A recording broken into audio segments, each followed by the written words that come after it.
Good evening everyone. Today is my 43 day of improving my communication skills. Today is the last day of the weekends and nag-meet kami kagina together with my other closest friends. Very funny lang sa part nga nalipatan ko kay honestly sang hapon mga alas 3 gali ay hindi alas 2 sa tulugan ako wala gid yan nagsulod sa kon paino-ino nga amo na gali nga may nagplano na gali kami ahead of time. I have plans ahead of time, tapos amo na sang time nga nadumduman ko na kay nagchat gulpi si Gia nga ara na ari na sa diri gahulat na siya dito sa guwasang kalsada. Na pressure ko kay plano ko taning pagbugtaw ko tapos ko tigang maligo ko dason kay ginako ko nga mga pila ko mga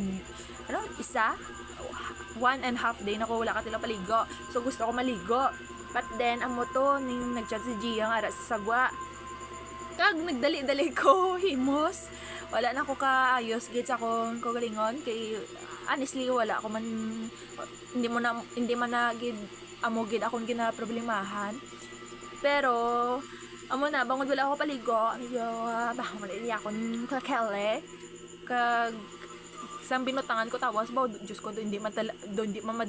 pa madala sa tawas game perfumean ko na lang kag nagsuksok ko sang jacket nga dapat gamiton ko tani para sa akon nga klase buwas. But then wala ko choice kagina kay ang itom nga jacket nga dapat na akon gamiton is ara sa lalabhan, and that's all. But even though amo na medyo wrong timing naulokit ko yung kagina as in kay very wrong timing to samon kami duwa ni Tricia kay si Tricia ara pa siya sa CR gatay pas ako no tapos ako wala pa ako kahimos ako galingon tapos amo pa na way pa ako paligo as in grabe gid kagina wala na kami masyado ka-prepare gid samon ko galingon. Pero even though amo na is nagbanding magyapon kami nagtambay kami to sa gwa nagseryohanay nagkamustahanay about sa mga kabuhi recent improvements syempre nag-share man kami gamay nga concerns or problems within sa self sa eskwelahan pati sa nga pamilya na. And I'm glad kay even though almost 2 years ago na nga danang last namon nga kita ay but then sang kita ay kami liwat sa nagupdanay kami liwat kagina ara mangyapon ng ng banding nga ginatawag nga alto pila ka years ang nagligad mapisa sang wala kami nagupdanay. But then sang time nga nakita ay na kami duwa mo mangyapon balman nang piling nga daw wala pinagbago. Siguro the only thing nga nagbago sa amon is ang amon nga physical appearance, ang syempre ang improvement sa amon kagalingon. Ang mostly sa amon kami nga tatlo, we become more confident towards amon physical self, and also we are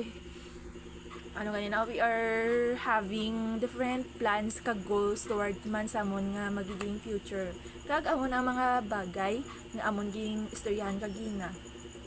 Namian ko kay bitin gidya pila lang tamon nga sirhanay almost 2 hours lang bay 2 hours to 30 minutes bitin gid kag hopefully sa sunod if ever marisked ini ang amon meet up is makaplano kami liwat nga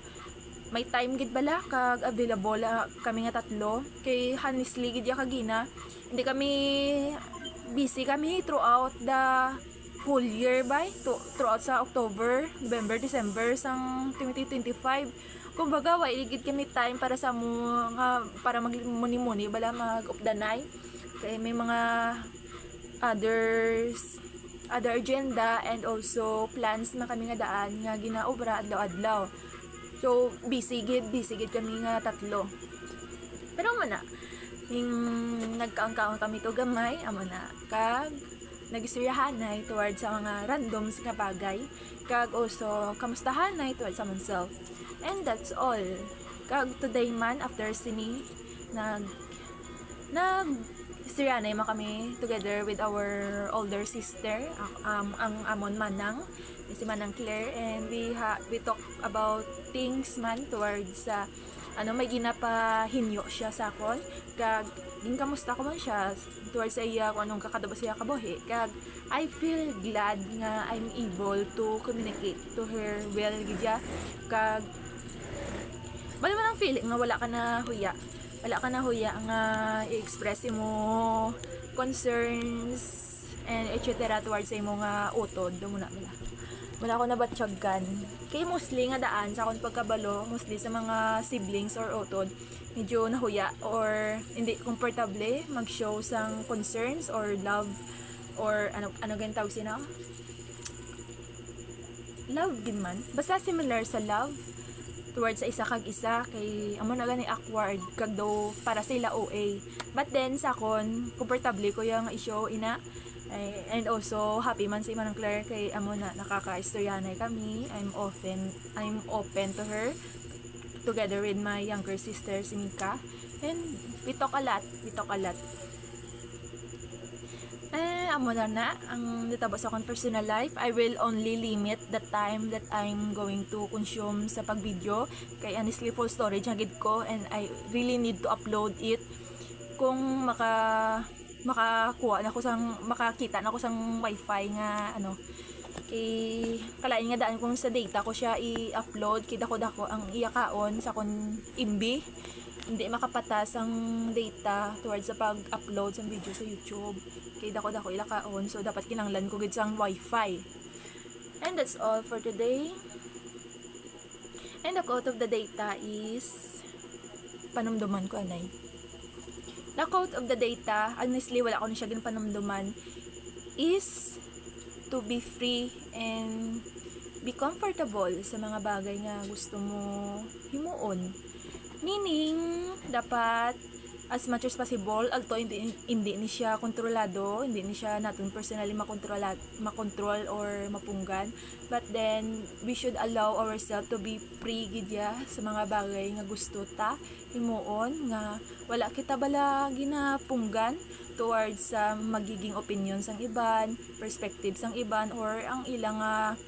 against, ang pagiging against bala towards sa nga bagay nga gusto ta himuon. And that is applicable towards sa ton goal, especially sa ton goals, kay tagis nga daan when we perceive something nga potentially kaya ta himuon, but then kung may nakabalo abi, for example ginsugid ta sa iban tapos nabalaan nila nga amo na aton gusto nga gina-aim sila either nga maintindihan na nila kag suportahan ka, or sila ang magiging rason para butungon ka padalom, kag amo na dira nagagwa nga dapat maging free kita towards sa mga bagay nga gusto ta, meaning miski may nagapugong or may nagabutong sa aton, or kita mismo aton kaugalingon ginalimitahan ta aton self nga mag-aim towards